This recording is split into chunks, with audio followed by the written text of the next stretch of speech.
Welcome, everybody. This is episode number 6 of the Toy Photographers podcast. We have an exclusive, amazing interview / conversation with Mr. Steven Kramer Glickman. What is up, Steven? How you doing? I'm good, man. Thanks for having me. I really appreciate it. Dude, thank you for coming on the show. I mean, it's an honor. It really is something that I've been looking forward to for a couple weeks now. So it's gonna be a fun conversation. Yeah, man. Well, thanks for having me. Seriously, when I found your Instagram, the 112 Instagram there, I was like, oh, I'm not alone in my total obsession with the things that I've gotten into. And what's so funny is that in this world, you can I have one of my Instagrams that I have, one of my Instagram accounts is just following toy photographers and people Nice. who collect 112 scale toys of different types of toy type things, right? And if I look at that and then enjoy it, and it's so cool to see what everybody's doing. And then sometimes I'll go out in the world and I'll tell somebody, I'll just go, oh, I was working on this diorama, and people are like, what are you talking about? And I'll and it because I'm like, no, don't you know how the toys, they get toys and stuff. And people are like, toys? What are you're buying toys? You're like, you're 40 years old. What are you buying Right. toys for? You're 7 years old. And it's so funny how you can kind of go like, oh my God, like this is not something that everybody is doing or that everyone even knows about. It's so niche, and the community is so small, but it's so awesome. Like, It it's is. awesome because it's like a small community, and it's not like something like Funko Pops where like people, you can there are grandmothers who are collecting Funko Pops. Like, people know what all that stuff is, That's very true. but they sell Funko Pops here in LA, like in the gas station, and at like What? state. Oh yeah, they're everywhere. Wow, they're But taking over. Oh yeah, but this is like it's nice to have something like specific and cool, and that has like its own little world and its own little stuff going on. It's really cool. I love it. It's great to find like-minded people, especially on the internet when you, like you said, you understand what they're talking about. And the fact that you're not able to have to break down every single thing you're saying is just, so nice. You're like, oh, a fellow collector, a fellow toy photographer. Nice. This feels natural. Yeah, totally. It's very, very cool. And the problems and the things that that we run into with our toy collections and our toy photography and stuff like this, they're not stuff that most people will always understand. Like, you know, regular people don't get this kind of stuff. Like, Normies. normally, like for example, sometimes you take a roll of the dice and you try to buy something from China that is like kind of like a piece that maybe, at least I do this every once in a while. I'll try to find some sort of piece that I don't have, Like or a that, diorama piece, or like, what are you talking well, about? sometimes it's a diorama piece. Like, I bought a water cooler, like, for an office recently, Nice. which I was like, oh, that'll be so cool. And then I got it, and it's not really 112 scale. It can't, like, they said it was, but then I got it, and it's more like the Star Wars action figure size, like the old, Like the 3 3/4 yeah, stuff. yeah, Gotcha. exactly. You're like, oh, that's too bad. Really, it's cool. I could put it in the display, for be like, I guess there was a water cooler in the at the that I guess GI Joe had a water cooler, you know. Um, but you're like, that's not that, like, that stuff like that happens. Sometimes you're like, ah, that's too bad.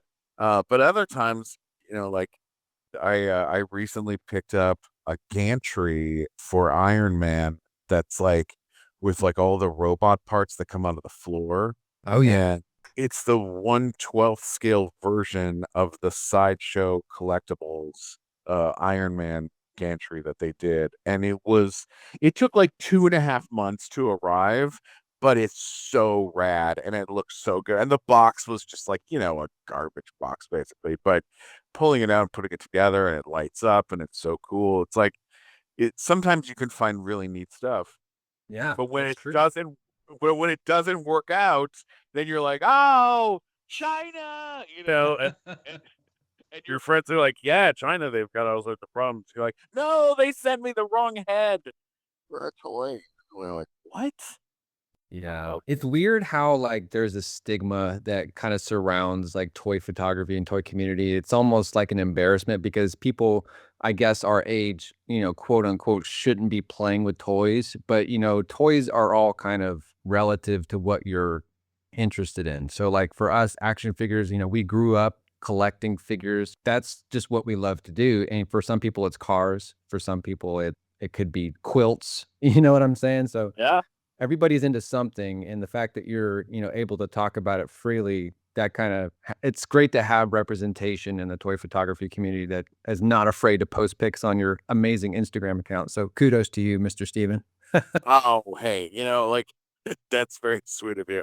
But hey, I'll say this: like when I was a kid, I had my mom is also like a big toy fanatic and loves Star Nice. Wars and GI Joe, and so like when I was growing up, we had like a lot of toys, and I was constantly playing as a kid all the way up until my early teens, and then all of the toys kind of like went into boxes and went into the closet, into the cupboard, and to the garage, whatever. And then, like most of my adulthood, I didn't have any toys around because, like it was like because you're working, like Right. there's and then when I finally had like and I think we went through kind of a dark period of toys where it was like stuff wasn't as good as it was. Like you look at Superpowers, like this, Superpowers collection from like back in the 80s, early 90s, or you look at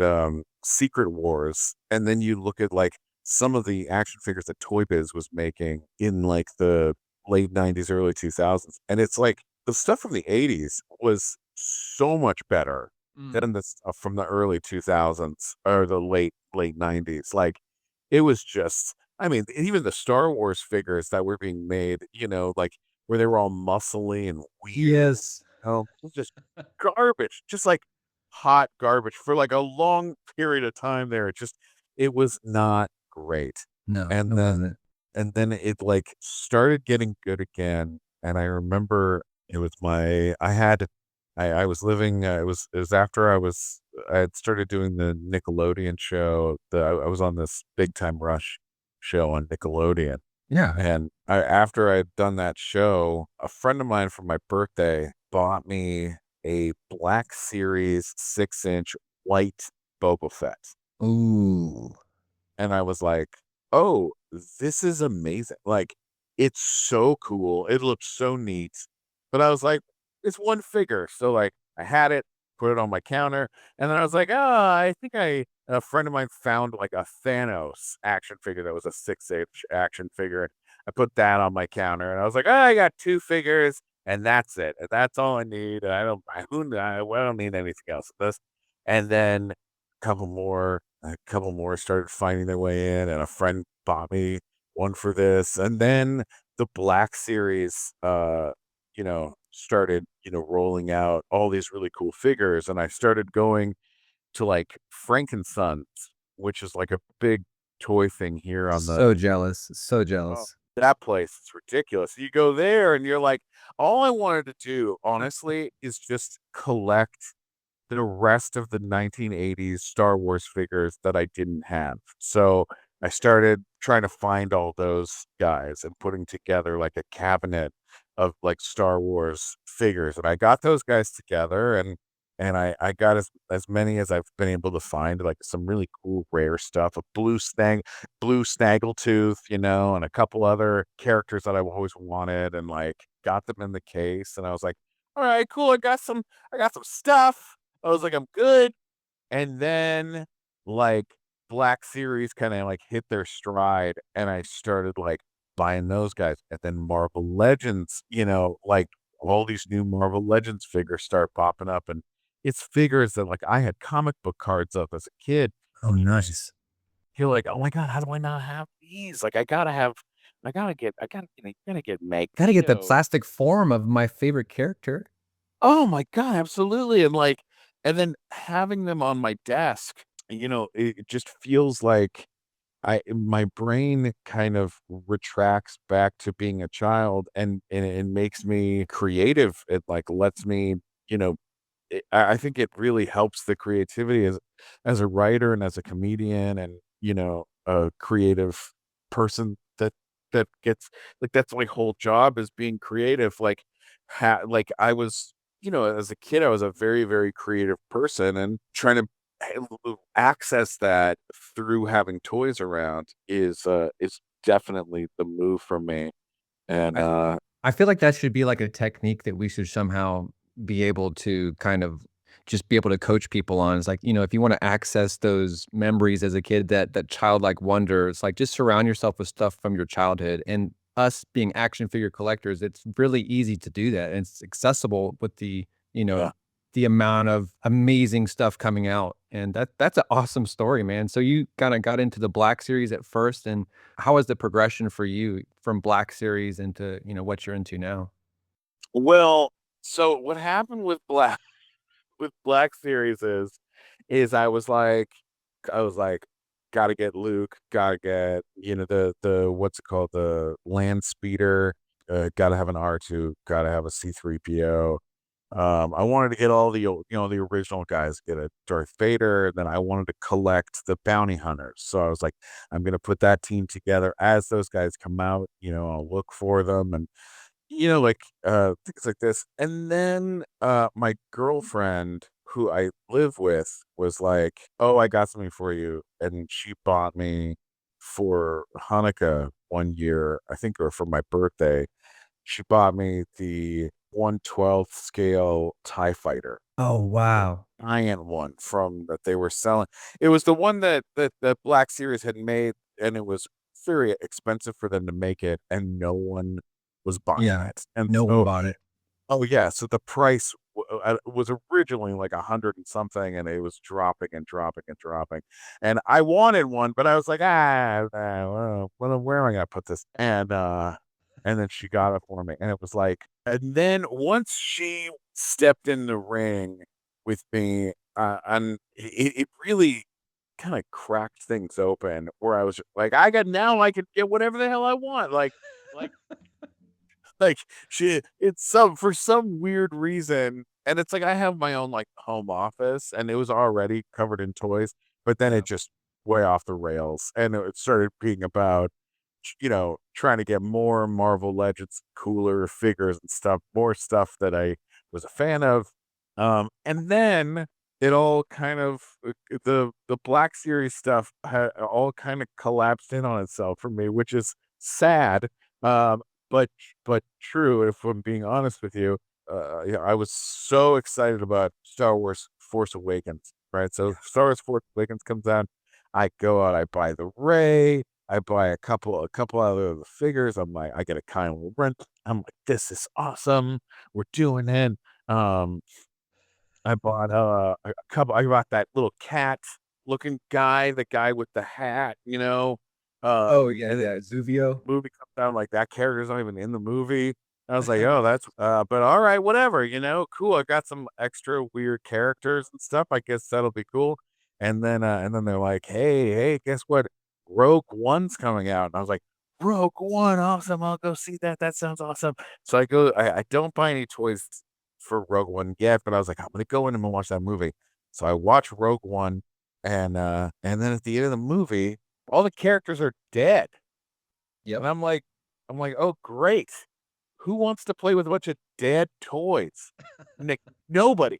No one, no movie in history has ever had a successful run of action figures where all the characters are dead. Like that does not there's Yeah. no, you know what I mean? That Yeah, I mean, I totally agree with you. I think l there's some behind the scenes stuff with, like, distribution and Hasbro, and the reason why, like, there were so many peg warmers with, like, the Jins and the Cassians and, like, seeing, pegs and pegs and pegs of Rogue One stuff. I think they overestimated the interest, especially like you said, like with a cast of characters that everybody ends up dying. So yeah, but they've gotten better as they've gone along. Hasbro has kind of stepped it up, but that's very Yeah. true. It's hard to get interest when you kill off all your main characters. Yeah, and that's like when it comes to toys, you're playing with toys to give the characters new adventures. And so Yes. it's hard to take a toy that's adventures over and be like, that's why in G.I. Joe, like characters never die. They always had a parachute when their ship would explode or whatever, because they wanted to keep those characters alive so people could keep playing with them and not feel like so, like, some weird part of my brain was just like, "Well, I don't wanna buy this toy if this character's dead." That's weird. That's so funny. That's so Those funny. things, right? So then, Last Jedi, I'm like, "I'm back in, let's do this thing." Last Jedi comes out, and I was like, I think I saw that movie 3 times in the movie theater just to make sure I didn't like it. Like, I couldn't tell. Oh, you didn't like it? I had so many problems, and I saw it 3 times, like, I Yeah. You loved tried. dude, I there were significant parts of that film that I loved, and there were significant parts of the film that I couldn't just couldn't do it. I was like and Really? things started getting weird too with that movie because Mark Hamill, who up to the point of Last Jedi, I think I'd heard Mark Hamill say maybe 25 words total ever about Star Wars. Like maybe in like an interview or something like this, but Sure. not publicly. He's on, it's like not I don't have a relationship with Mark Hamill. I don't see him around or anything. And then suddenly it's like the news is like Mark Hamill hates the movie. Mark Hamill doesn't like what they did with the character. Mark Yeah. Hamill disagrees with what the character's doing, and it started, like, separating the 2 things for me and making it so that I was like it was weird, and so I started being like, "Well, I guess I'm just gonna go back and watch the originals." So I went back to the old Star Wars movies, and then I started buying up Black Series figures from the original trilogy, and that's kind of where I've stayed is, like, rebuilding the original trilogy and trying to get all of the figures from the originals, Yeah. which is just like a weird thing. Like I that kind of it just was a weird time period. I can't wait to see the next movie because I'm hoping that it's as good as It's gonna be the interesting, first man. one. It's gonna be really interesting, and, I think, the fact that you're able to try it 2 more times after your initial viewing, I think that should be there's a lot to be said, the fact that Yeah. you're willing to try it twice, after you didn't like it. There's beautiful moments in that film, There and is. there are moments in that film where, like, when she hands the lightsaber to him and he tossed it over his shoulder, I was like, "I don't know what's happening on screen right now because, what like, this is a character like, I don't know what that is, like, that "That's not doesn't my Luke Skywalker." no, that's not what he would do, and Right. the tricky part is you come to learn, and which is the facts, is that you don't own Star Wars.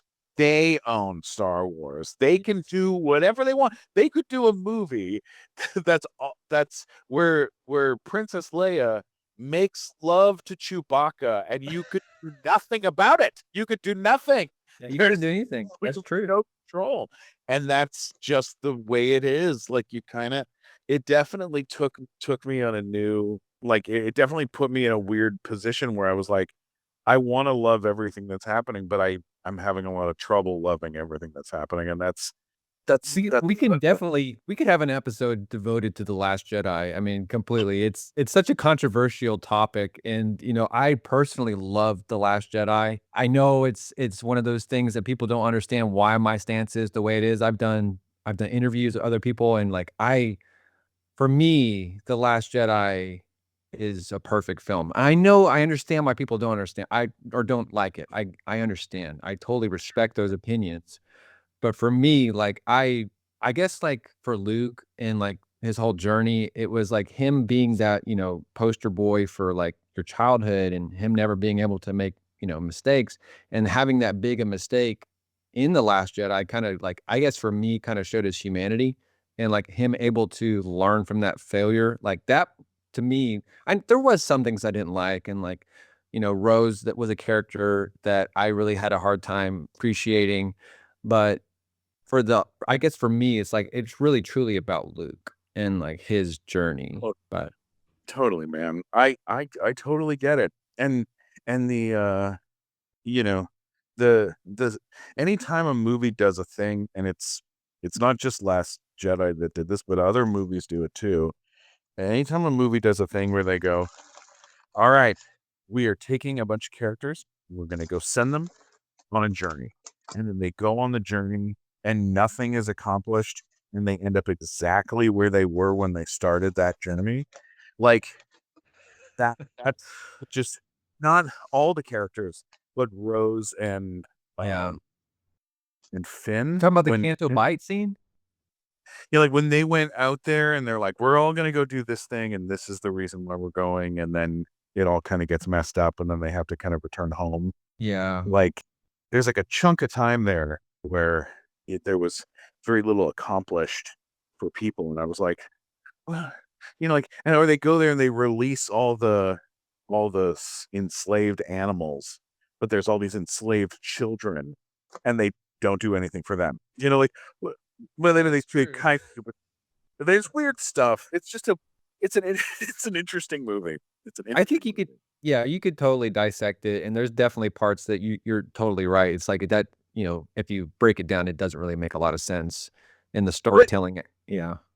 But as a fan of Star Wars, it literally sent me like back into going like, okay, I'm gonna go watch the first Star Wars movie all over again. And I'm gonna watch the behind the scenes and the making of the first, Star Wars Empire Strikes Back and Return of the Jedi. Hmm. And then I went off on my podcast and when found Deep Roy, who was in Return of the Jedi, and I like we like spent a day interviewing Deep about what the process was like of playing an Ewok and playing. Oh Uh, wow. he was Yoda. He was in the Yoda costume for the only What? time where Yoda's not puppeteered, which was crazy. Like a It's amazing. amazing chance to sit down with somebody and kind of like walk through their whole journey and things like that. And then as like a toy person, as a toy man, um, just ma- it made me want to be like, I gotta have a Greedo, I gotta get some, Tusken Raiders. You know, I gotta go find those guys because those are all the guys that I was obsessed with. I think also I got like there's like BB-8, right? Yeah. So everyone got a BB-8. BB-8 when that movie came out, and the first one, and then the second one, I was like, I gotta get the other one, the black version, like the bad guy version of BB-8. Oh yeah, yeah. BB9E. I know. I actually know that one. Yeah, it's like then that guy. So I bought one of those, and then that guy showed up, and he like rolled in, and then he was like, and now I'm done. It's like, come on, we stuff. And I think that's why Marvel Legends has done such an unbelievably insane job. And the stuff that Marvel has done with their toys is I think it's the best, craziest stuff I've seen in my probably almost in my whole lifetime. Maybe next to Mask from the 1980s is The Jim Carrey movie? no, no, no. Mask, the toy line from the 80s where it was like they were like cars that would transform into like planes. Or did you ever see those? They were so No, I didn't see that. Oh yeah, man. You gotta look up Mask the for the Yes. like back in the 80s. They had just a line of toys. They weren't Transformers. You had like little figures, and you know, they'd be riding down the road in like a in like a Corvette, and then you press a button, and the wing it would like have wings that would pop out, and then it could fly. It was just a cool. They're just cool figures. I've Uh, never heard of that. anyways, long story short, Marvel Legends, right? I start collecting Marvel Legends, and they're doing crazy stuff with their, they got Hulk Buster, and they've got these like huge, crazy stuff that's like they've got stuff from the movie. They've got the same character, but the version from the comic book.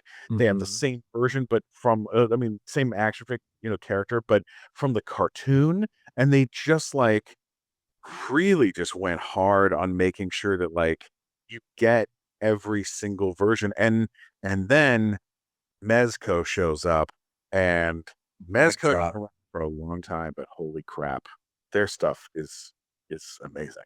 Like It it's is. It is.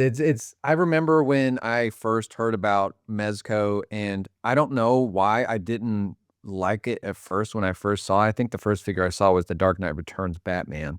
And I maybe it was just the lighting or what it was in a picture because I didn't ever get that figure. But people always said like once you get this figure in hand, it's just amazing. And I ended up purchasing one, and yeah, it was game over once I purchased my first Mezco, and I was like, "Okay, this is what I've been looking for since I was a kid." absolutely, man. I mean, my first Mezco figure was Old Man Logan with Oh, the nice. kid on the back in the backpack. Baby Hulk.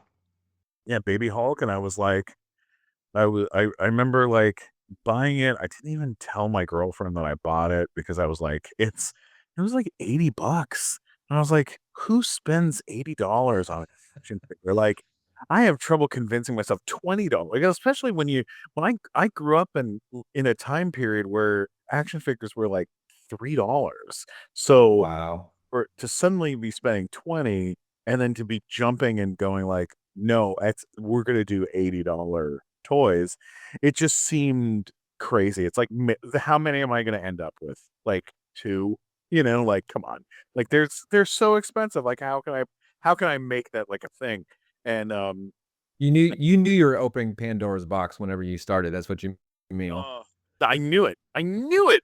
And it really became a a full-blown situation. I have the only thing that I have done to temper myself in this buying of Mezcos is I buy Marvel.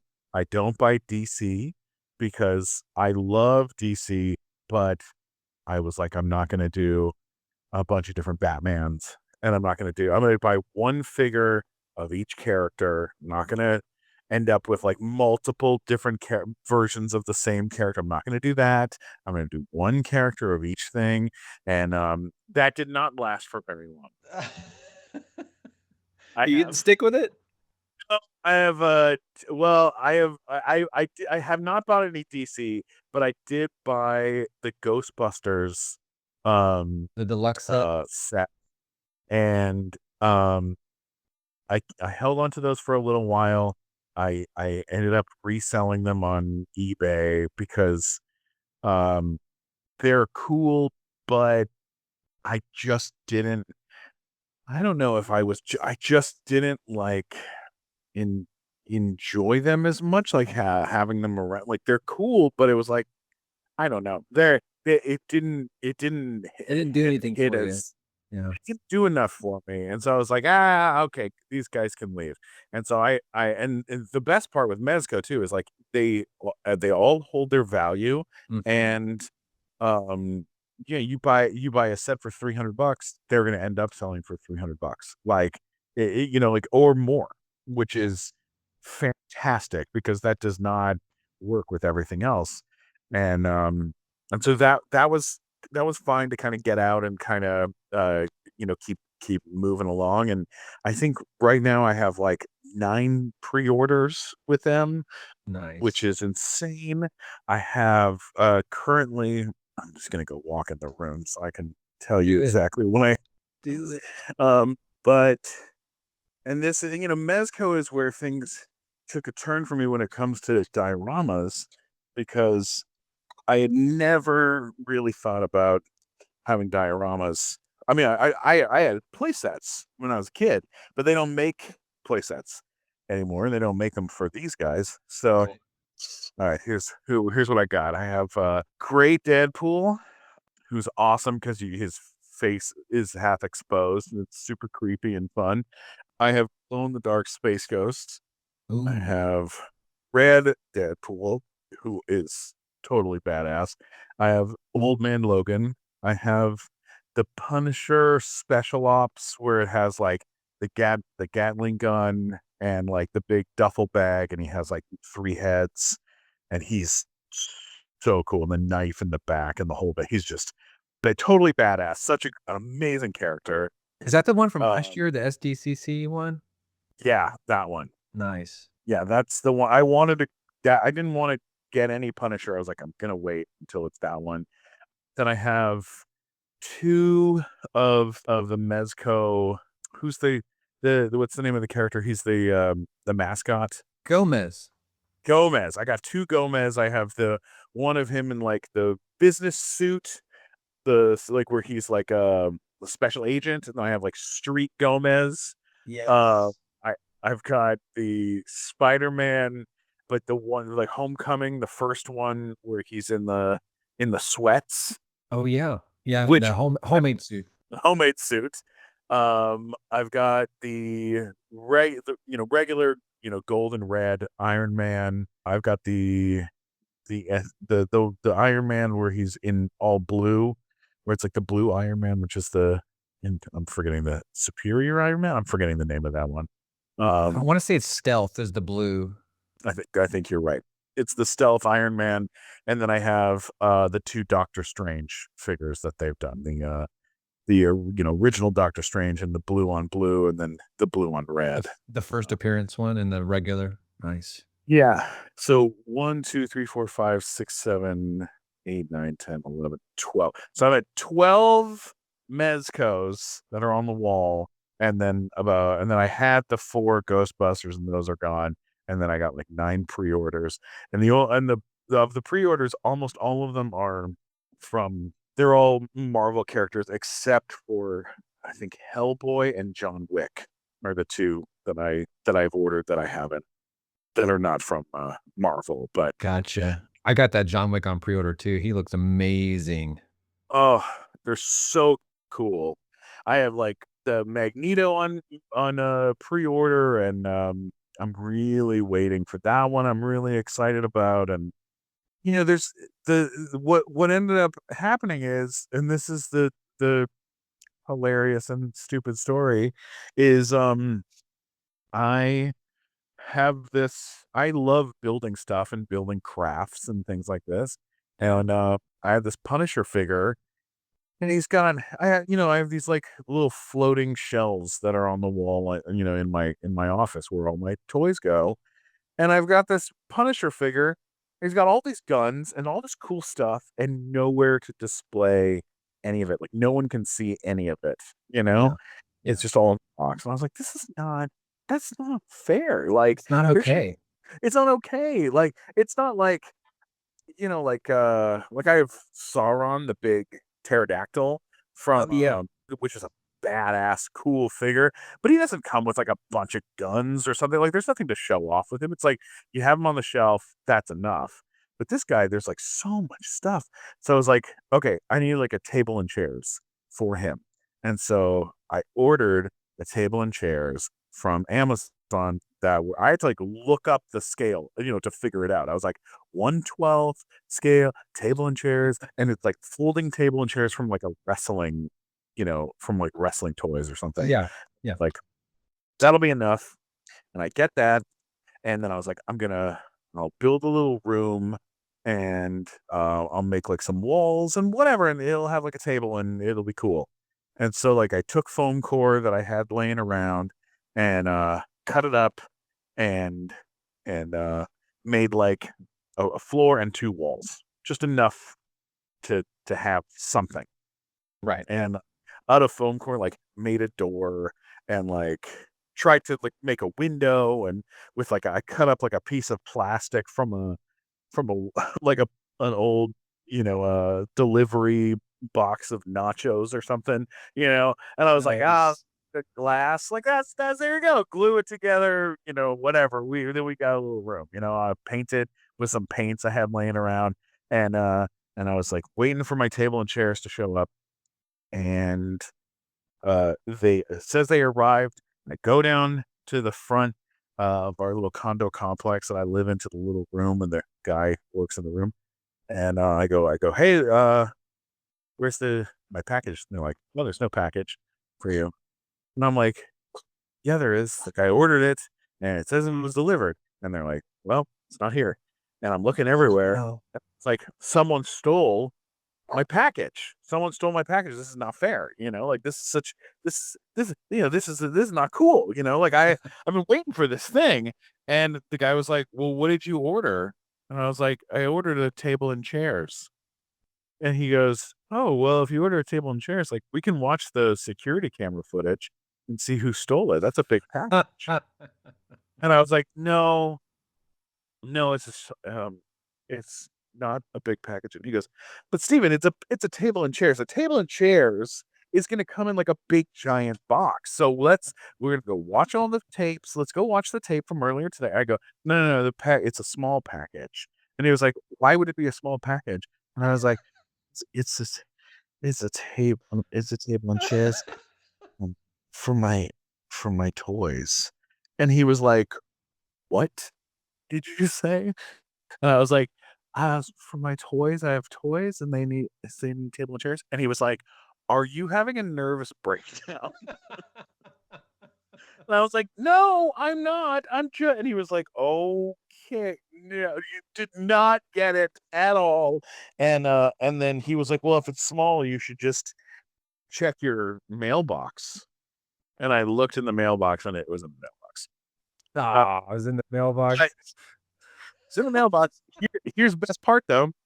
In my process of being pissed off, thinking that someone had stolen my table and chairs for my Mhm. toy, I posted about it on Facebook to everyone in my condo complex on our Facebook group, saying someone had stolen my table and chairs with a photo of the table and chairs, which look real. So everyone in the condo complex was like worried that security wasn't tight enough, and how could such a big package be stolen? And to this day, it has been months and people still come up to me. Yeah, I had something stolen too. Yeah, I did. Yeah, Did you it's ever too bad. tell them? Did you ever, like, post that you found it? Uh, I I updated it and said it's been found. But people still to this day are like, "Oh yeah, no, it's really hard. It's hard when stuff gets stolen. I had it stolen too. What did they end? How they end up finding it? Like who took it? And you're like, what am I supposed to be? It was in my mailbox. You're like, but it's so small. How could it fit in there? How could something so big fit in such a small place? I collect toys and I build. So I kind of outed myself as a as a as a diorama guy. So then, and I know I'm talking forever, but here's what ended up happening. I was like, I'm gonna build some. I went with my girlfriend. We went to the store it's like a hobby store, and I was like, I want to go get some materials because I want to build something else. Because I had watched I had followed you on Instagram, and I had seen somebody do the back of a building where it was like, like a roll door, Mhm. kind of thing. And do you know what I'm talking about? Yeah, you're talking about like like one of those at the back of a shop, and you have like a little Oh, roll up. Yeah. yeah. And I was like, I want to build that. I think I could build that, and I could put some characters in there and make them fight and stuff like that. Seems kind of cool. And Nice. bro, I was like, I'm gonna go do that. I'm gonna go to the store. And so I brought her with me, and we walked in, and I started pulling stuff off the walls. Oh, I'm gonna buy this piece of wood and get this piece of plastic and this and this. And she goes, what are you building? And I go, oh, I'm gonna build a diorama. And she goes, I know you're gonna build a diorama, but what diorama are you gonna build? And I was like, oh, I think I'm gonna do like a back of a building, you know? Hmm.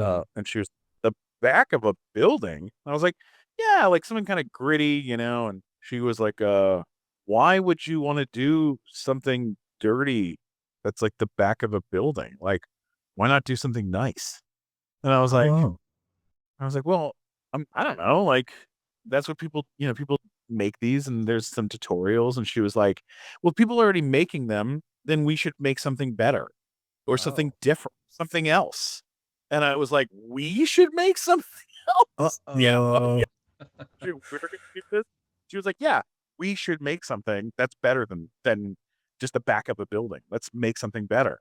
And so I was like, okay, well, what do you want to make? And she was like, well, I just made her watch Doctor Strange. And so she was like, let's make a room from the Sanctum Sanctorum and do like wallpaper and do, nice floors and a fireplace and, you know, Nice. lighting and stuff. And I was like, okay. And having her board with me to do this, kind of like we built this massive diorama, which I've never built. I'm currently building something that's bigger than the one than this one. But up to this point, up to this point in my career, I have not built anything bigger than the one that her and I made. It's enormous. It's like twice the size of like a hat box. And I had to put in things on the wall to like hold it up and Oh, kind of let nice. to it. And I think it has one, two, three, four lights built into it. And You it's went all out for that. went all out and like bought all different kinds of wood to like, make it. And we hand painted it together. We bought the doorknobs and we made the fireplace logs and attached the lighting inside of it and painted the lights and just got it looking right. And it was really a really cool project to have to work on together. And then, then like after building the whole thing, it was like, okay, so we're basically doing the front door of the Sanctum Sanctorum and that front like entrance way. So then Mhm. we were like, well, if you look out the front door, it's just going to be the wall. So let's build an extension onto the back of this diorama that has a New York City like street scene, and then let's put in a light up there so that way when it's all turned on, you can see New York City out the front door of the Sanctum Wow. Sanctorum. And you can leave the door open and take a picture and it looks totally legit. And That's I'm awesome.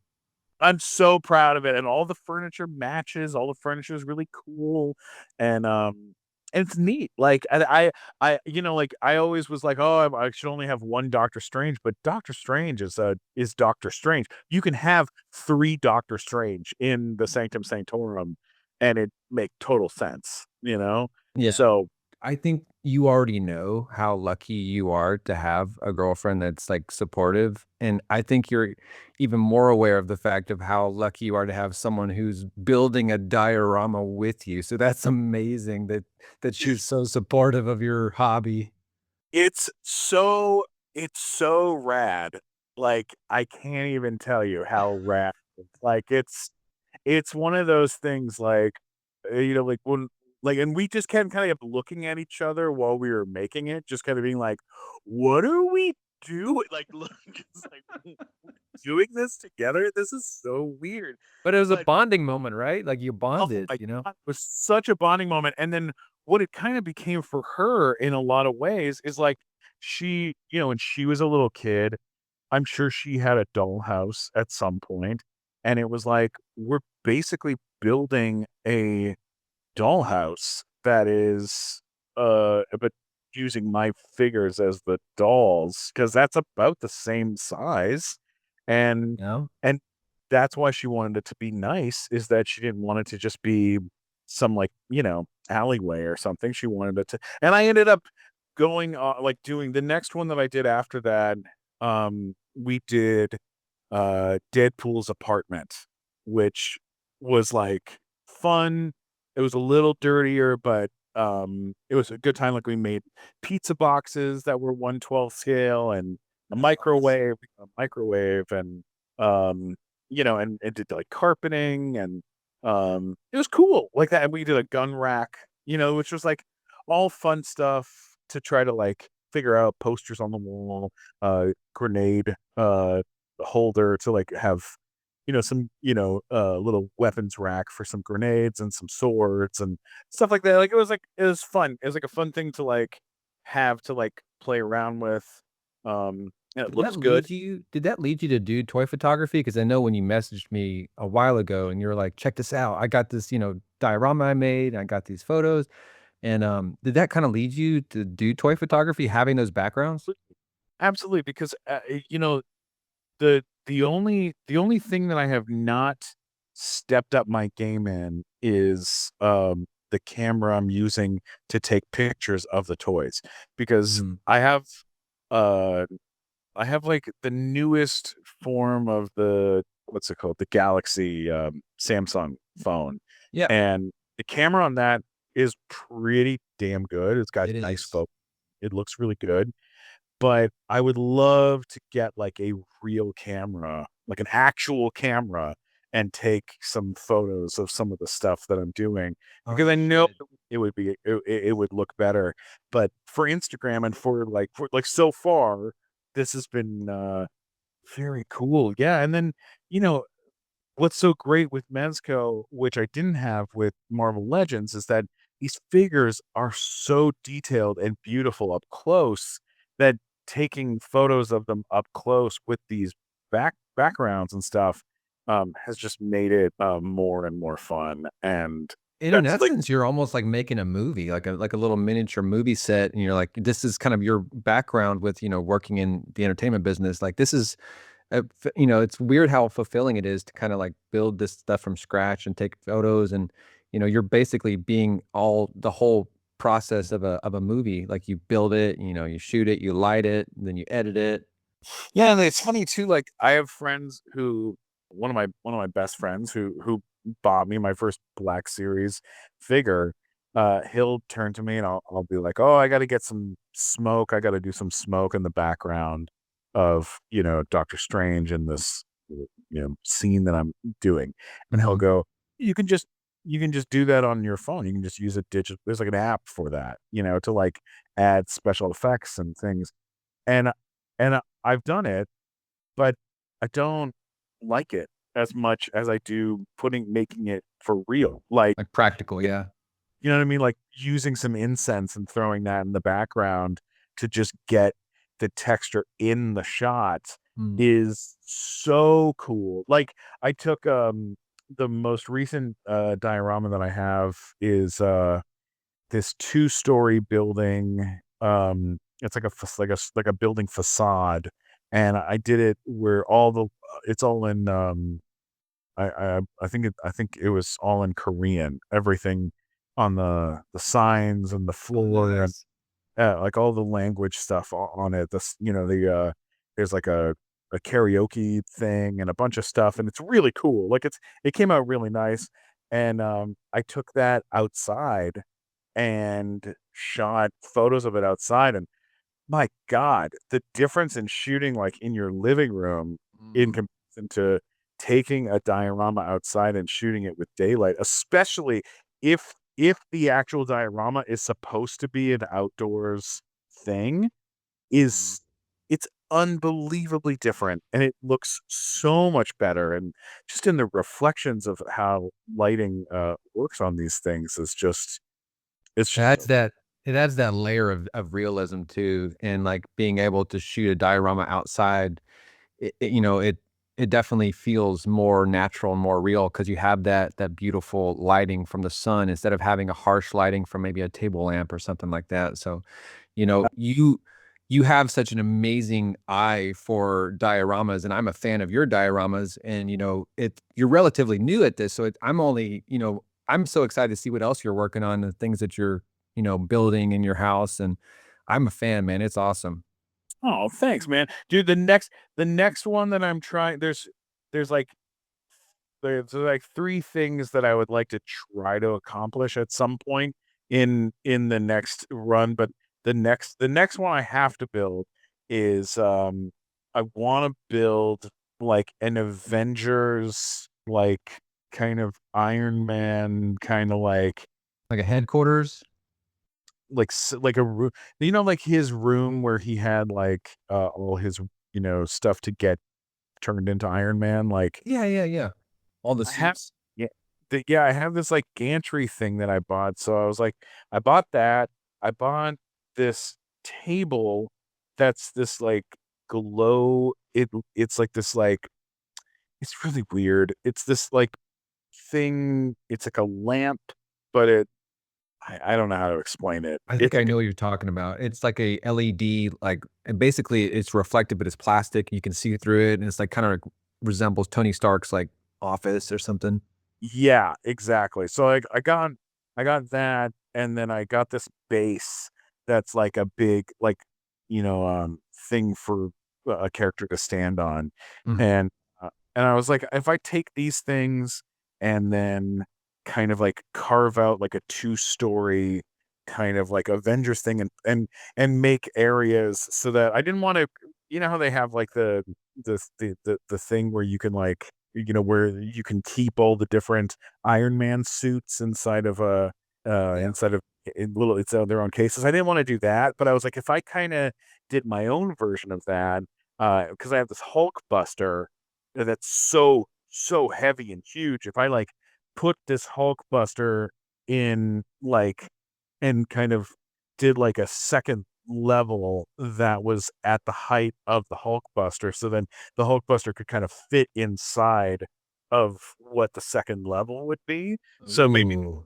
the first floor of the Iron Man, like of Tony Stark's like layer, would be like like Iron Man type stuff, like a suit up kind of thing, and then the second layer would be built above like an encasement for the Hulk Buster.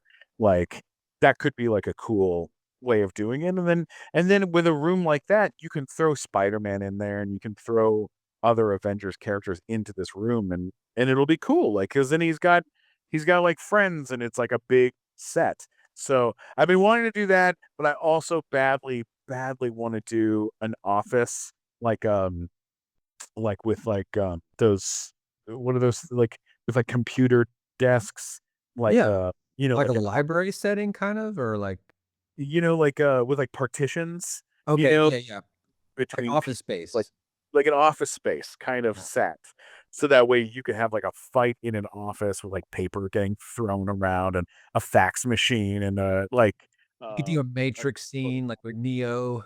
oh, yeah, man. To do that with, like, a John Wick action figure and a couple of the Mezco, Agent Gomez's, to have some of those guys in there, fighting him and stuff like that. That could be a really cool thing. And then the last one, which I've been all like, prepped up on and looking for pieces, is to do to do a hospital set of like a Nice. hospital and a front desk, and because then you get like wheelchairs, and you get the emergency beds, and you get like paramedics and things like this. I just the only thing that I wish that I was able to find, which I have not been able to find yet, so if you come across it, please let me know, Okay. is really high quality 1/12 scale um like extras, like figures that are not Like like static, like don't move or like articulating? like that move but are not well-known characters, like characters that we could just throw in so that Iron Man has someone to Oh. shoot at or Yeah, there's definitely a lot of lines that do kind of like it just depends on what you wanna do, like, and how much money you wanna spend. Like, if you wanna just get like an extra, a lot of people use the Figma line, and there's a lot of different figures, like, there's like, everything from like schoolgirls to like, businessmen and, stuff like that. So Figma would be what you'd need to look at. I can send you some stuff. yeah, send me some stuff because I just I just had a huge screw up where I ordered I ordered something from China through eBay, and it was a 1/12 scale figure. It was like about 50 or $60. It was super cool. and it was just a guy who has like a gas mask on and a bunch of guns, and Oh it was yeah. just but like nice material, like Mhm. costume, so you could throw him in with like Wolverine, and it would look like he was, being sent to fight him or the Punisher or one of these guys, and the guy did not send me that. Instead, he sent me a what's it called? Just a giant, just a head of a Just a figure. head. And I opened a package, and there was a head in the package, and it actually did kind of scare me a little bit. I was like, oh my god, someone sent a head in the whole thing. Like, oh no. Was that from So that post that you did on your Instagram? Was like someone sent me this head and I don't know who it's That's what from? it was. Yeah, the guy messed up the tracking and sent someone else my toy, and I got his head instead. Oh, Um, so then I have to go through the whole process with eBay and get my money back and the whole bit. But you're like, oh, come on! Like I was like it just was so. I was so close. I was so close. I know. So The trials and tribulations that a toy photographer and toy collector has to go through sometimes just to be able to get the things that we want. People don't understand. The normies, quote unquote, don't understand what we have to go through. don't get it. I would love to try to do with the Star Wars figures that I have from the original stuff. I would love to try to make something for them, or to to buy one of yours that you've done, to be able to have like a place for these characters so that they're not just sitting on a wood tabletop, because Yeah. they're that those characters, those 1/12 scale, like, Black Series, they're just so beautifully done. They they need a good home, you They know? do.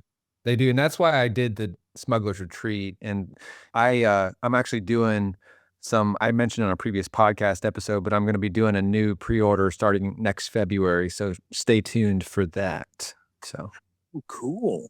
yeah, it's gonna be fun. I hopefully everything will work out and the timing of everything, it's just there's a lot of back behind the scenes stuff I gotta get ironed out, but stay tuned for that. Well, I really feel like it is the one thing that, like, Marvel Legends and Star Wars and these lines are missing, is that the stuff that we had back in the '80s that they don't have currently are vehicles, and, Yes.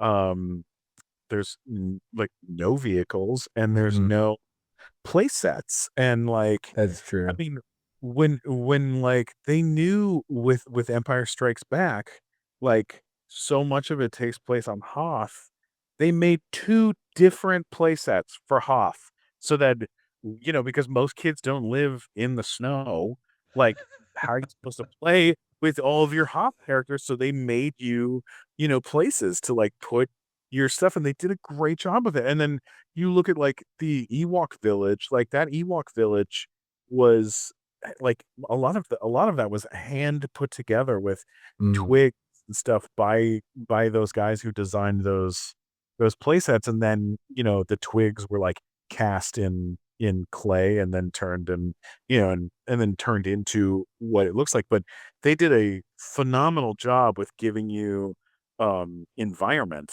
and Yeah, I agree. I agree. I think if Hasbro were to like realize the market for stuff like that and being, like you and I are, we want to have those backgrounds and those scenes to be able to flesh out and do toy photography and just have as a setup in a room. And if they were to realize the market for that, oh my gosh. And if they were able to do it right, they don't have to sell it in stores. They could do like a HasLab project like they did with the sail barge and just do limited runs, and it would be amazing. It'd be amazing. saw the HasLab for this year was Unicron, I think it was, or Yeah, Unicron. I was like, "What are you guys doing?" Like, no one many people like it, but it didn't get funded Is it if because it didn't get funded? Did it not go through? I didn't see that. I'm almost positive it didn't get funded. Oh, bummer. Yeah, what's funny with Hasbro and they've had a kind of a changing of the guard recently, and I'm hoping that they realize that 1/12 scale, most of these people who are buying these figures, I would say over half are doing toy photography with the figures, and they're, whether or not, depending on just a person, or this really depends on their budget, but people would spend, I would say, anywhere between 100 and Oh, it says, 150. you know what? It looks like it did get funded. Oh, did it? Did it get Yeah, funded? Oh, well, congrats, Hasbro. yeah, from 5 hours ago, Pop Insight What? got funded. So good for them. Good for them. Well, I'm glad they got funded, because that means they're going to do more HasLab projects. Hopefully they do. I want to see a 1/12 scale X-wing, like a Luke Skywalker X-wing. Oh, That would be sick. that should be obvious for them. Like Mhm. they, I think if HasLab were to build like like an event, like a what's it called, like an Avengers tower, or some Yeah. sort of like, something like that, like they, if they were able to do some sort of big scale thing for all their Marvel Legends figures that they've done, like it'd be insane. It'd be Yeah, they could do like a hangar bay or something like that. absolutely. A hangar bay would be fantastic. We should do a hangar bay next. That's see There that's you go. There that's you go. That'd be awesome. And just slap a big A on the wall. exactly. Exactly. Awesome, man. Well, look, I look forward to seeing. Oh, I have to tell you what I'm going to go do today, Tell since me. you more than anyone else will appreciate this. So a few years ago, there was a comic book shop called Meltdown, which was on Sunset Boulevard. And in the window of Meltdown Comics, they had these buildings that were like foam core buildings, and they were beautiful like sticker fronts that look real. And like my first pictures I ever took of like toy photography kind of stuff are in front of these in front of these buildings. So when Meltdown went out of business, they had 7 buildings. So I offered to buy all uh, No way. all 7 of these buildings. And I couldn't take them all home on my own, so I had to put them in like a delivery truck. And the delivery guy ended up destroying like 5 of them. Like Oh 4 no. were just shattered by the time they were at my place, uh, Oh. which is terrible. But I have all the parts to put them together and stuff, and 2 of the biggest ones did survive because they had wood backing and stuff in them. So, when it came time for LA Comic-Con this year, last year at LA Comic-Con, my podcast, The Nighttime Show, has like a 30-foot booth at the con, and we set up last year like a photo op in the booth for people to come take pictures. This year, we had an idea where we were like, Let's take these buildings, the 2 buildings that we have, and put them in the booth and do a backdrop that's of like a city. And we'll put like the logo for our company on some of the buildings. And people can take pictures in front of these buildings, and they'll look like Godzilla, and in That's front of, awesome. which will be cool. Like that's like throwing ourselves into a giant diorama in some way. And then I was like, well, it can't just be that. We need bigger buildings. We need a couple buildings. You can't just have 2. Yeah. So I contacted a printing company, and my friend Matt, who produces my podcast with me, we went on Photoshop, and we made 5 foot tall by 3 feet wide, 2 different buildings at that scale as a photo. And then we sent that off to a printer to have a sticker printed that's 5 feet by 3 feet, for like 2 of them, one for each building. And Yeah. then him and I today are going to an art supply store in Santa Monica to go buy like 6 foot by 4 foot foam core. And then we're gonna go to this place and have these these 5 foot tall buildings made, so that we have multiple layers in the photo booth. So there'll be, That's you know, dedication, man. That is awesome.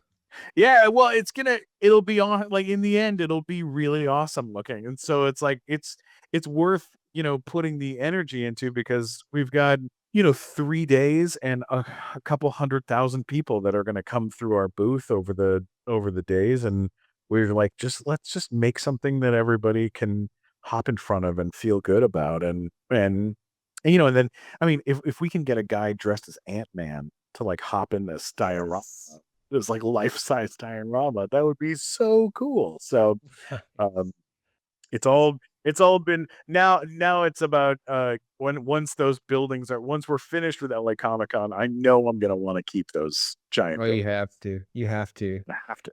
Have to. That is such a cool thing that's gonna happen. I wish I could make it out there, man. I live all the way on the other side of the country, so that's gonna be really cool to see those photos online. You gotta post them on your Instagram.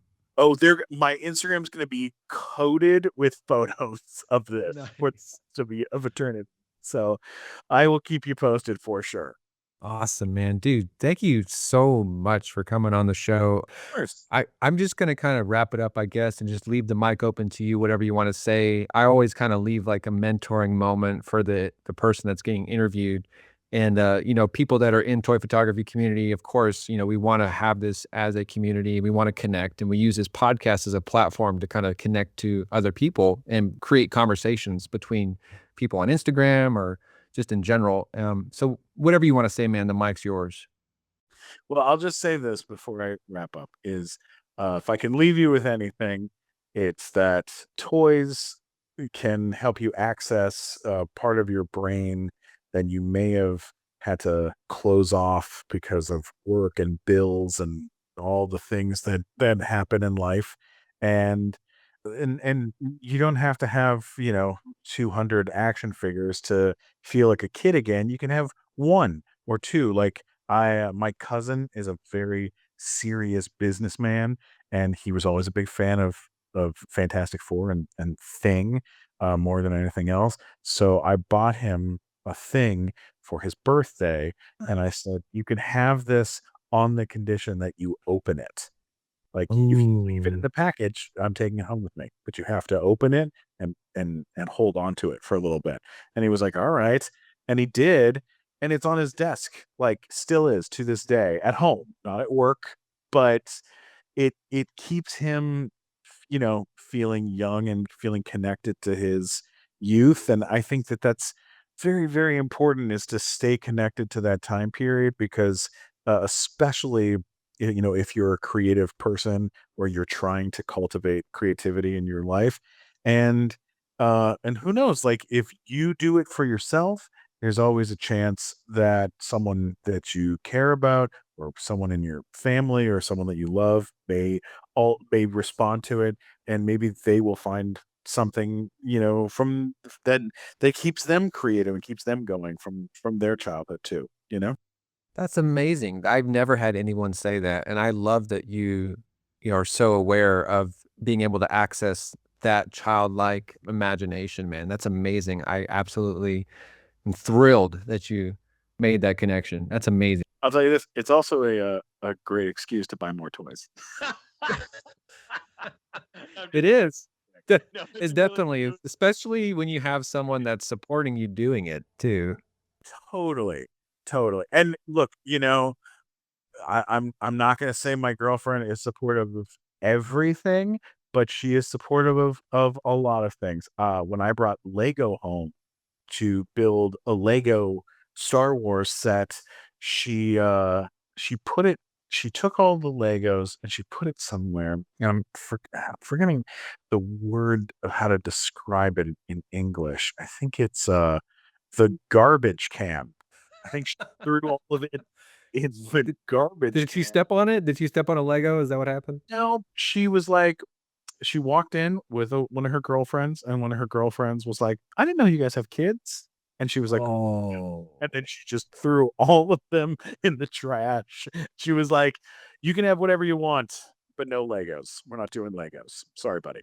And I was like, "Okay, all right, Did you fair enough. go in did you save him out of the trash can, like, put him in a closet or something? They're gone forever." But that's That's awesome. that she's okay with me building dioramas. I think we're good. I think we're Yeah. good. Yeah, the relationship is more important than the Legos, of course, of Yeah. course. That's We're awesome, man. It's like, "I think I'm gonna get the Legos." No, you're not. No. Anyways, thanks for having me on the show. And I'll say this: if you want to check out my stuff or see what I'm doing, you can. I've got my Twitter, which is at Steven Glickman, Stephen Glickman, and that's on Twitter, Instagram, YouTube, TikTok, Facebook, all that stuff. And I've been having a lot of fun making things and posting them. So keep an eye out so you can see more stuff. Nice. Dude, thank you so much, man. I cannot wait to see all the photos coming out of LA Comic-Con and just in general, the things that you do. It's always enjoyable and you always keep me smiling. So thank you, Mr. Steven Kramer Glickman, for coming on the show. And this is the Toy Photographers Podcast. Remember, everybody, we are storytellers. So go out there, shoot some toys, have some fun, and see you at the next episode. Peace.